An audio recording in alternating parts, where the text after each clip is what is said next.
ingamsathi yasezulwini yayomile ihwanqa likaMariya yase ithi, mame, ngicela ungiphelele amanzi,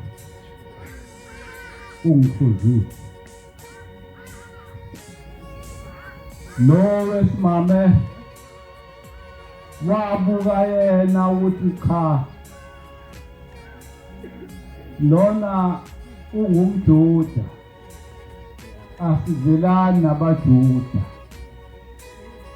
Wathi ngingakuphuzisa kanjani amanzi wena ngoba umJuda? Isithi-ke inkosi yamakhosi, ukube ubewazi ngabe wena ocele amanzi kimi, ngoba kumina nginamanzi angapheliyo, umthombo ongafi.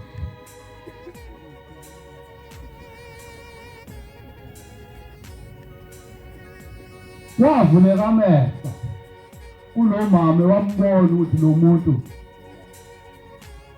owasezulwini, embuza umbuzo owodwa ukuthi kambe mama unayo indoda? Ayemaningi kakhulu amadoda ayengawazi ukuthi mangaka asezulwini ephezulu. Waphula ukuphendula. Wasebona lo mama ukuthi hayibo, lo muntu ongitshela konke athi uqinisile uma uthi awunayo, ngoba nalo usezulu nayo akuyona usazodlulela phambili. Webangcwele, sinoNkulunkulu unyazi lwezulu, mayibonge inkosi. Isikhathi esikusona isikhathi esisheshayo, la amagama abantu elungiswa encwadini yasezulwini nesey'ncwadini zasey'bhedlela zokugula. Kodwa ngoba sinoNkulunkulu ohlezi nathi ngaso sonke isikhathi osikhathalelayo,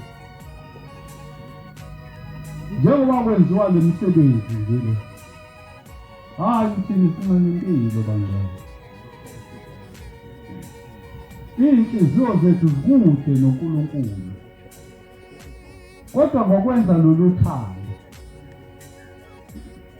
sithi uNkulunkulu buyisana nazo iy'nhliziyo zethu zinamathele kuwo. Singesabi-ke bangcwele, makuthiwa nansi uthando kaNkulunkulu,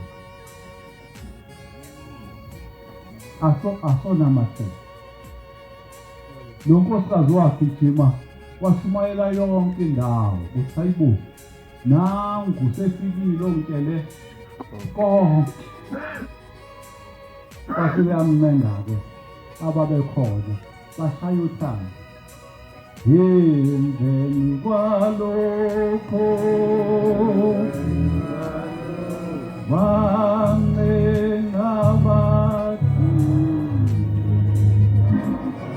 bathi hlalana nathi.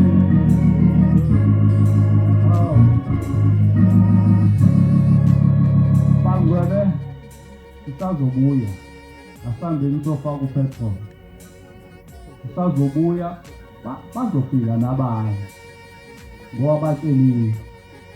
Siphinde sikushaye lolu thando kaNkulunkulu. Inkosi isibusise, sisazobuya, sakothatha amandla, sazobuya, mayibonge inkosi. Inkosi ibusise umsebenzi elungile, kemba nenze